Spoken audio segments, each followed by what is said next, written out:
बोलो जयकारा। बोलो मेरे श्री गुरु महाराज की जय। श्री सद्गुरुदेव भगवान की जय। श्री नगली निवासी भगवान की जय। श्री परमहंस दयाल जी महाराज की जय। श्रीमद् भागवत रहस्य पंचम स्कंद। भागवत के 7वें स्कंद के दूसरे अध्याय के 40वें श्लोक में यमराज ने राजा सुयज्ञ के रिश्तेदार को यह उपदेश दिया था। ऐसा कहकर हिरण्याकश्यप ने कहा है, पति चयंतः तितिष्ठति दिष्टतर शक्तः गृहे स्थितम दत्यहम विनाशति जीवतिन्नाथोत्यपम तदीक्षितो बने गृहस्पि गुप्तस्य हतो न जीवति। यदि परमेश्वर की कृपा हो तो जो अनाथ हो वे वनवासी हो तो भी वे जीवित रहता है, और परमेश्वर द्वारा मारा गया जीव घर में सुरक्षित होने पर भी जीवित नहीं रहता, मरता ही है। मृगबाल को पानी के से बाहर निकालने का तो भरत जी का धर्म था। उन्होंने रक्षक पिता बनने का जो रिश्ता जोड़ लिया वह अच्छा नहीं किया। जीव मात्र की रक्षक पिता तो ईश्वर ही है। सभी दोष अभिमान के कारण ही उत्पन्न होते हैं। भरत जी और मृगबाल का लालन पालन करने लगे। धीरे धीरे वह बड़ा होने लगा। भरत जी उसे अपनी गोद में बिठलाते थे और उसके साथ खेलते थे। भरत जी ने अपनी पूर्व अवस्था में बच्चों का लालन पालन किया था। वह पूर्वचित अप्सरा वहां आ गई। पुराने संस्कारों को भुलाना बड़ा कठिन काम है। सूक्ष्म संस्कार मन में अभी तक बसे हुए थे, अतः उनका मन उस हिरण के बच्चे में फंस गया। अब उनका मन प्रभु भजन में स्थिर नहीं हो पाता था। ध्यान में हर 5-10 क्षण के बाद वे बच्चा ही दिखलाई देने लगा। वासना का विषय तो बदल गया, किंतु वासना तो मन में रह गई। ऐसी हालात में इसकी अपेक्षा गृह जीवन में कौन सी बुराई थी। ज्ञानी को तो मन को ही मारना पड़ता है। भरत जी ने मृगबाल को घर में रखा। वह ठीक तो हुआ, किंतु उसे जो मन में भी रखा वही ठीक नहीं किया। संसार को छोड़कर कहाँ जाओगे? जहां भी जाओगे संसार वहीं उपस्थित हो जाएगा। इसी कारण से महापुरुषों ने कहा है कि संसार को अपने मन में से धीरे धीरे हटा दो। संसार को मन में कभी मत रखो। किसी को घर में चाहे रख लो, किंतु मन में मत रखो। मन में या तो काम को ही रखो या फिर ईश्वर को ही। दोनों साथ साथ नहीं रह पाएंगे।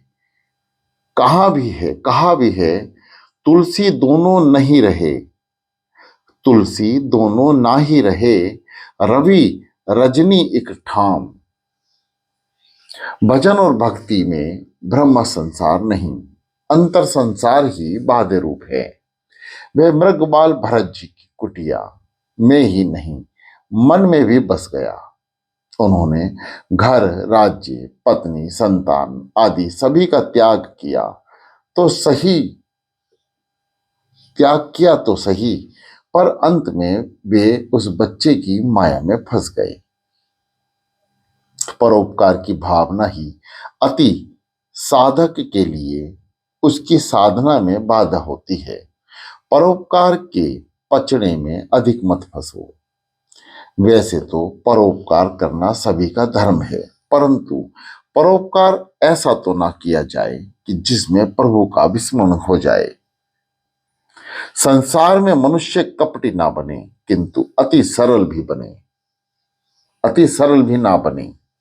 परमात्मा का ध्यान कदाचित ना हो सके तो कोई बात नहीं, किंतु मित्र कभी भी शत्रु बन सकता है।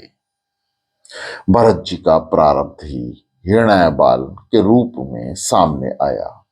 प्रारब्ध को तो झेलना ही पड़ता है। ज्ञान होने के पश्चात वासना नष्ट ना हो सके तो ज्ञान दृढ़ नहीं हो पाता। ज्ञान को दृढ़ करने के लिए प्रथम वासना को नष्ट करना आवश्यक है। वासना में मन फंसा हुआ है।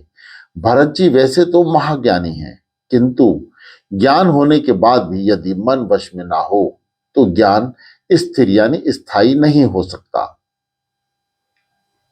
जब तक ज्ञानी मन को वासना का नाश ना करे, जब तक ज्ञानी मन और वासना का नाश ना कर सके, तब तक उसकी भक्ति और ध्यान में स्थिरता नहीं आ सकती। वासना के वेग में कई बार ज्ञान बह जाता है। जो वैराग्य के बिना गृह त्याग करता है, वह वन में भी नया संसार बसा लेता है। भरत जी ज्ञानी हैं, किंतु वासना को अंकुशित नहीं कर सके हैं। घर में रहकर वैराग्य की पूर्णतः प्राप्ति के पश्चात ही गृह त्याग करो। ज्ञानी के दो प्रकार हैं। जिसने अधिक उपासना की है वह कृतोपस्ती ज्ञानी है, उसे माया नहीं सताती। किंतु जो अकृतोपस्ती ज्ञानी है, उसके लिए माया विघ्न करता है। वासना के नाश के बिना तत्वानुभव नहीं होता। वासना के नाश किए बिना तत्व ज्ञान की प्राप्ति होने पर भी ब्रह्मनिष्ठा नहीं होती। भरत चरित्र इसका दृष्टांत है। भरत जी को अब तक अप्रोक्ष साक्षात्कार नहीं हुआ था। यदि वह साक्षात्कार किया होता तो उनका मन हृदयवाल में नहीं फंसता। भरत जी अब दिनों दिन उस बच्चे के लालन पालन में व्यस्त रहने लगे। परिणितः संध्या पूजा आदि नित्य कर्म छूटने लगे। भरत जी उसे हरी कोमल घास खिलाते और चोकड़ी भरता या मुनि के अंग चाटता तो भरत जी सोचते, वाह कैसा सुंदर और सयाना है ये। दिन प्रतिदिन यह आसक्ति बढ़ती चली। एक दिन वह बच्चा खेलता कूदता घने वन में चला गया तो रोते तो रात होने पर भी वापस न आया। मुनि को चिंता होने लगी कि मेरे बच्चे का क्या हुआ होगा, कब लौटेगा। काल को किसी पर भी दया नहीं आती। काल सदा सर्वदा सावधान रहता है। ना ही प्रतीक्षते मृत्युहा कृतम अस्य वे कृत्यम। मृत्यु कभी भी नहीं सोचती कि इसने अपना कार्य समाप्त किया भी है या नहीं। अतः हर क्षण सावधान रहो, मृत्यु के लिए हमेशा तैयार रहो। जीवन इस प्रकार जीना चाहिए कि तुम सावधान रहो और मृत्यु आए, कहीं ऐसा ना हो कि तुम्हारी तैयारी ना हुई हो और मृत्यु उठा ले जाए। भरत जी को पकड़ने के लिए काल आया। भरत जी ने मृगबाल का स्मरण हो गया। उन्होंने श्री हरि का नहीं अपितु मृगबाल का चिंतन करते हुए देह त्याग किया। इस मृगबाल के लालन पालन करने से भरत जी को आत्म स्वरूप का विस्मरण हो गया।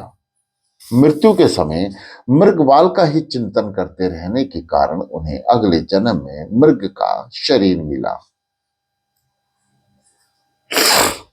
मनुष्य अगले जन्म की अर्थात पूर्व जन्म की तैयारी अपने इसी जन्म में करता है।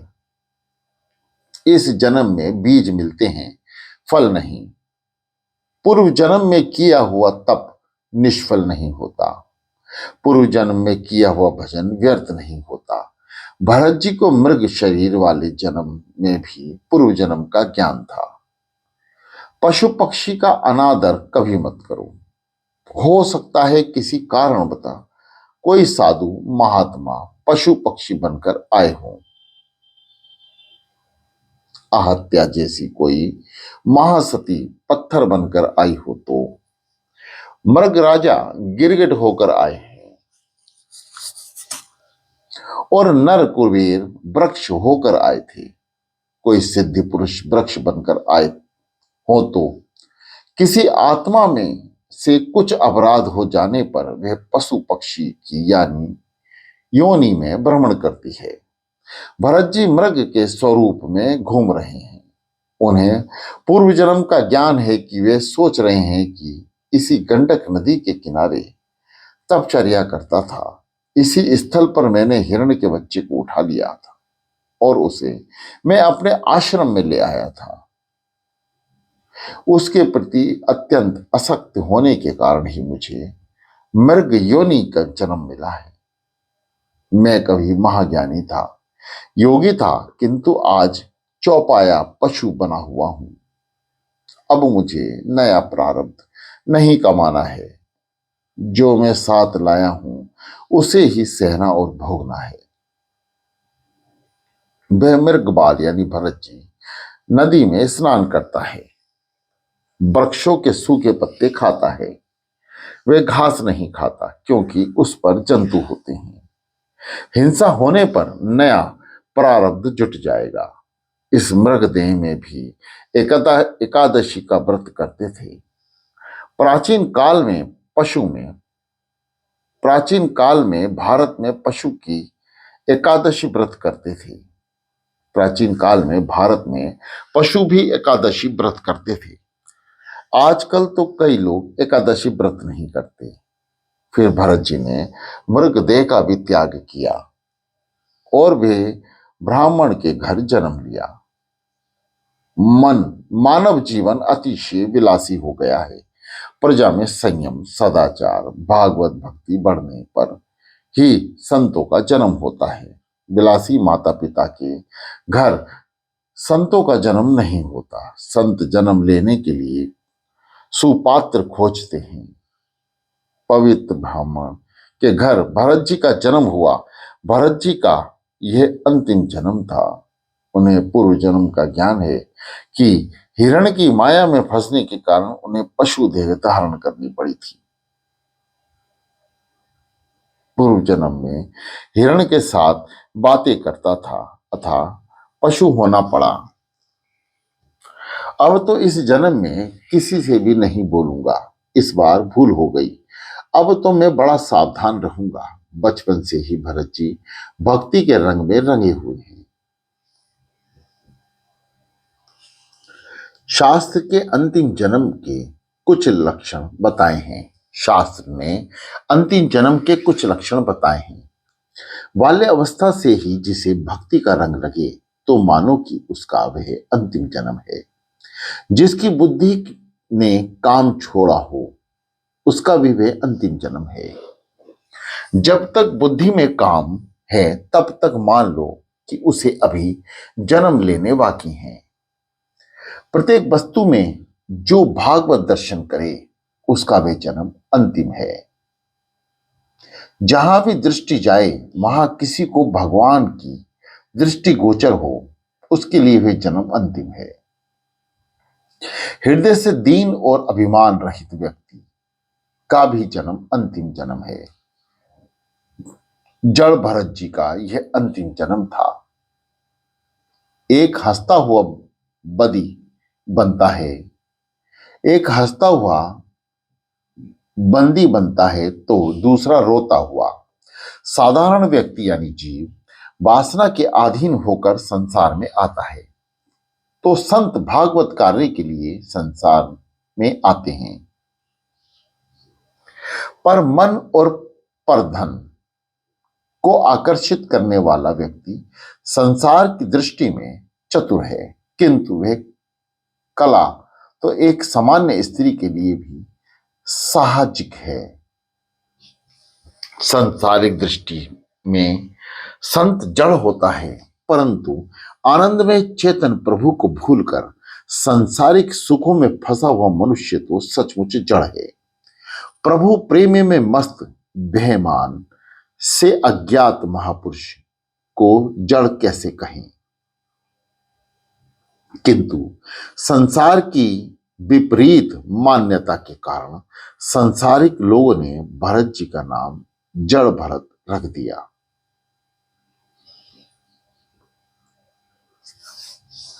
लोग भरत जी को मूर्ख बनाते हैं।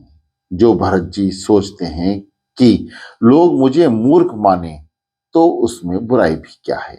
पूर्व जन्म में ज्ञान का प्रदर्शन करने गया तो दुखी हो गया। ज्ञान अन्य को उपदेश देने के लिए नहीं, ईश्वर की आराध्य ना करने के लिए है। ज्ञान भोग के लिए नहीं, भगवान के लिए है। शंकराचार्य जी ने कहा है, विदुषम यह चह विदुष्यम मुक्ताय ना तू भक्ताय। ज्ञान धन और प्रतिष्ठा कमाने के लिए नहीं, परमात्मा की प्राप्ति के लिए। ज्ञान का फल धन और प्रतिष्ठा नहीं, परमेश्वर है। ज्ञान परमात्मा के साथ एक होने के लिए जड़ भरत ने सोचा कि पूर्व जन्म में पशु के साथ वाणी व्यवहार निभाया था, अतः मुझे इस जन्म में पशु का अवतार मिला। सो इस जन्म में किसी के साथ भी मैं बातें नहीं करूंगा। यदि अब बातें करूंगा तो मात्र प्रभु के साथ। वाणी और पानी का दुरुपयोग करने वाला व्यक्ति ईश्वर का अपराधी है। अंतकाल में वाणी उसका विश्वासघात करती है। मीराबाई ने भी तो निश्चय किया था कि बात करूंगी तो केवल अपने गिरधर गोपाल श्री कृष्ण के साथ ही। मैं तो बस अपनी गिरधर की गोपाल को ही मनाऊंगी। संसार के लोगों या रिश्तेदारों को मनाने से क्या लाभ होगा। राम नाम मेरे मन बसियो, राम रसियो रिझाऊं रे मन। जड़ भरत किसी से भी बोलते नहीं थे। अति बोलने से स्नेह उत्पन्न होता है। वैसे तो इस दृष्टि से ईश्वर के एक एक काम के लिए दो दो इंद्रियां दी गई हैं। एक आंख से भी देखा जा सकता है, फिर भी दो आंखें दी, किंतु एक ही जीव को दो काम करने पड़ते हैं, बोलने का और खाने का।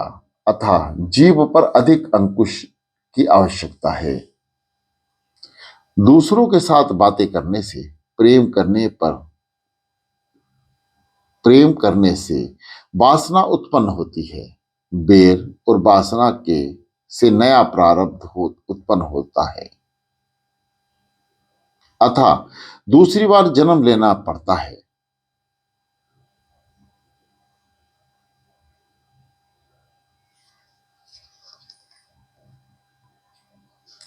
जड़ भरत हर तरह से मन पर अंकुश रखते हैं। तुम्हें स्वयं ही अपने मन पर अंकुश रखना होगा।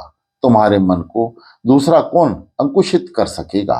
रामदास स्वामी ने कहा है कि अतिशय घूमने घमाने से शांति नहीं मिल पाती। जड़ भरत के पिता उसे पढ़ाने लगे और सोचने लगे कि लिख पढ़कर मेरा पुत्र पंडित होगा, किंतु इसकी पंडिताई निराली ही थी। इसकी पंडिताई सच्ची थी। सच्ची पंडिताई कौन सी है।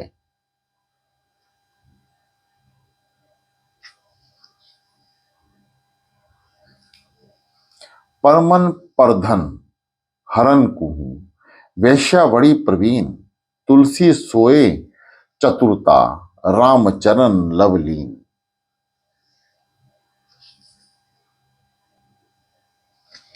भरत जी यूं तो जानते तो सब कुछ हैं, फिर भी मंत्रोच्चार अच्छे ढंग से नहीं करते। वे अपना ज्ञान प्रसिद्ध नहीं करना चाहते। जड़ भरत जी भगवान के स्मरण में लीन रहते थे। ज्ञान और भक्ति के परिपक्व होने पर भी जीव संसार वृक्ष के उसी तरह अलग हो सकता है जिस प्रकार परिपक्व होने पर फल अपने आप वृक्ष में अलग होकर गिर पड़ता है। माता पिता के शरीर का त्याग किया तो जड़ भरत जी पागल की भांति घूमने लगे। पागल से लगते तो थे, किंतु वे एक क्षण मात्र के लिए भी श्री कृष्ण को भूलते नहीं थे। जड़ भरत जी ने बताया कि भोजन किस प्रकार किया जाए। स्वाद की अपेक्षा के बिना केवल शरीर के पोषण हेतु ही भोजन करना चाहिए। जड़ पदार्थ के भाई उन्हें पीसे हुए तिल, धान्य का कूड़ा, सड़े हुए उड़द आदि खाने के लिए देते थे, तो उस वस्तुओं को भी अमृत तुल्य मानकर वे खा लेते थे।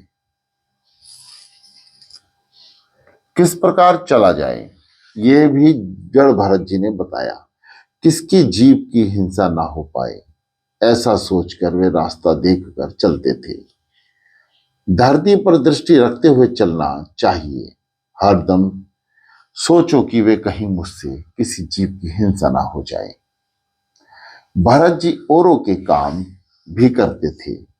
भाइयों ने उन्हें खेत के चारों ओर मोड़ यानी मिट्टी की छोटी सी दीवार बनाने के लिए कहा। भरत जी ने सोचा कि मैं आज ये काम करूंगा तो कल मुझे दूसरा काम सौंपेंगे, अतः उन्होंने मेंढ बांधने की जगह गड्ढा बना दिया। एक दिन भाई ने खेत की देखभाल करने के लिए कहा तो भरत जी ने गायों को खेत में चरने के लिए छोड़ दिया। भरत जी गायों को रोकते नहीं थे। वे कहते थे, खाने वाला राम, खिलाने वाला राम, तो रोकन का क्या काम।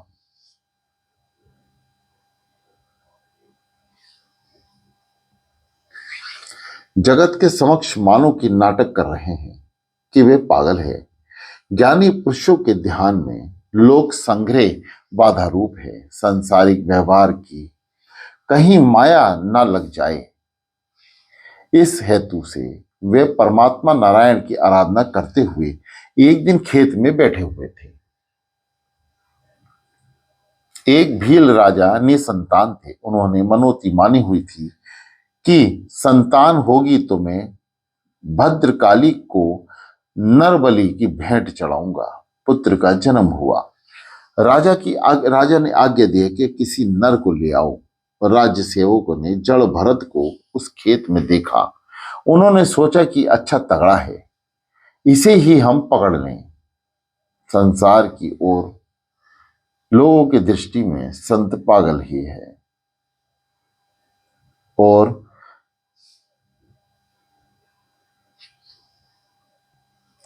और संतों की दृष्टि में संसार सुख में फंसे हुए लोग पागल हैं।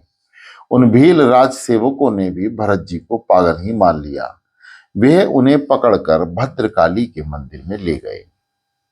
माता जी को बलिदान तो माता जी को बलिदान दो, किंतु किसी जीव का नहीं। काम, क्रोध, लोभ आदि दुर्गुण ही पशु हैं, इन्हीं के बलिदान दो। देव भागवत में ये अर्थ बताया गया है। बलिदान का भरत जी को स्नान कराया गया, पुष्पमाला पहनाई गई और भोजन के अच्छे पकवान दिए गए। भोजन करना पाप नहीं है, किंतु स्वाद लेकर भोजन करना पाप है। भोजन साधना है और भजन साध्य है। भरत जी भोजन करते थे, किंतु उनका भोजन भजन के लिए ना था, किंतु उनका भोजन भजन के लिए था।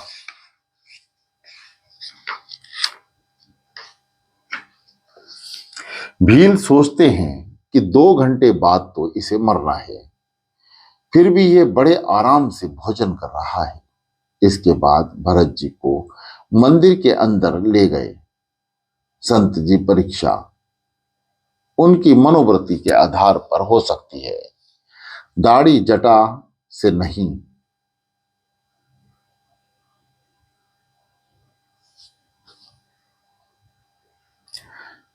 संत की परीक्षा उनकी मनोवृत्ति के आधार पर हो सकती है, दाढ़ी जटा से नहीं। जड़ भरत जी ने माता जी को मन ही मन प्रणाम किया और सिर नवाकर शांत चित्त से बैठ गए। भील राजा ने भद्रकाली की प्रार्थना की और वह तलवार लेकर बलिदान देने के लिए तैयार हो गया। सबके प्रति संभाव सिद्धि रखने वाले भरत को देखकर माता जी का हृदय भी भर आया। उनसे यह हिंसा देखी ना गई। भद्रकाली मूर्ति तोड़कर प्रकट हुई और भील राजा की तलवार लेकर उसी का मस्तक काट दिया तथा मस्तक को गेंद बनाकर खेलने लगी। ज्ञानी भक्त मानता है कि सह सब्रबाहु भगवान उसकी रक्षा करने हेतु खड़े हुए। दो हाथों वाला मनुष्य क्या कर पाएगा। ज्ञानी भक्त माता जी को बहुत प्यारे होते हैं। ज्ञानी पुरुष अपने मन को एक क्षण के लिए भी ईश्वर से अलग नहीं होने देते। उनकी दृष्टि ब्रह्म में होती है। किसी एक समय सिंधु देश के राजा रहुगण कपिल मुनि के पास ब्रह्म ज्ञान प्राप्त करने के लिए गए। तत्व ज्ञान की विद्या प्राप्त करने के लिए वे पालकी में बैठकर कपिल ऋषि के आश्रम की ओर जाने लगे। पालकी उठाकर चलने वाले सेवकों में से एक कहीं भाग गया तो राजा ने कहा कि जो भी मिले उसे पकड़ लाओ। वैष्णवजन भागवत इच्छा से ही जाते हैं। ज्ञानी प्रारब्ध कर्म भुगतने की इच्छा से जीते हैं। ज्ञानी जन अनिच्छा से प्रारब्ध को देखते हैं। तो वैष्णवजन इससे भागवत इच्छा के दर्शन करते हैं।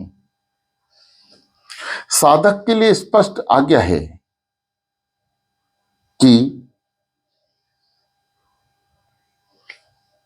चार हाथ के आगे दृष्टि ना चली जाए। दृष्टि के चंचल होने से मन भी चंचल हो जाता है। राजसेवक पालकी उठाने के लिए जड़ भरत को पकड़ लाए और वह तगड़ा है, अतः ठीक काम आएगा। उन्होंने पालकी उठाई। आज तक कई बार स्वयं ही जो पालकी में बैठे थे वे ही आज पालकी उठा रहे थे। यही उनका प्रारब्ध था। प्रारब्ध भुगतना ही पड़ता है। अंतिम जन्म होने पर भी पालकी उठानी पड़ी है।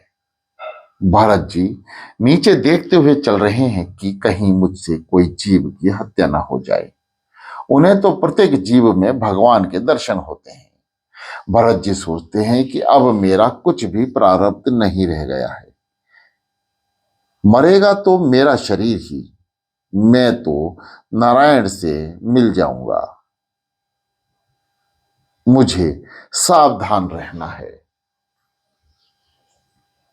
असावधान रहने से ही काम क्रोध लोभ आदि सिर पर सवार हो जाते हैं। निर्भय बनो। निर्भयता तभी आती है कि जब जीव हमेशा परमात्मा के सानिध्य में सतत अनुभव करता है। भरत जी रास्ते में भी प्रभु को मानते चलते हैं। मन को शुद्ध करने के लिए भरत जी की आतुरता बढ़कर भगवान अदृश्य हो गए। भगवान के दर्शन होने पर भरत जी व्याकुल हो जाते हैं और रोने लगते हैं। मुझे जगत में भटकाना नहीं। नाथ, मुझे कब तक अपनी शरण में लोगे। मेरा प्रारब्ध कब समाप्त होगा। अभी भी मुझे परमात्मा के दर्शन क्यों नहीं होते। इस विचार से वे रोते हैं। रास्ते में चींटी दिख पड़ती है। भरत जी कूद जाते हैं। ऐसा करने से पालकी के ऊपरी हिस्से में राजा का सिर टकरा जाता है। राजा ने सेवकों से कहा कि अच्छी तरह से चलाओ, मुझे असुविधा हो रही है। उन 3 सेवकों ने कहा कि हम तो ठीक तरह से चलते हैं, किंतु यह नया सेवक ठीक ढंग से नहीं चलता। कभी रुकता है तो कभी दौड़ता है, कभी कूदता है, कभी हंसता है, कभी रोता है। वे पागल सा ही है, यही सताता है। राजा ने जड़ भरत से व्यंग किया। व्यंग में कहा, तू तो बिल्कुल दुबला पतला है, तेरे अंग भी कितने दुबले पतले हैं, अतः तू ठीक तरह से कैसे चल सकता है।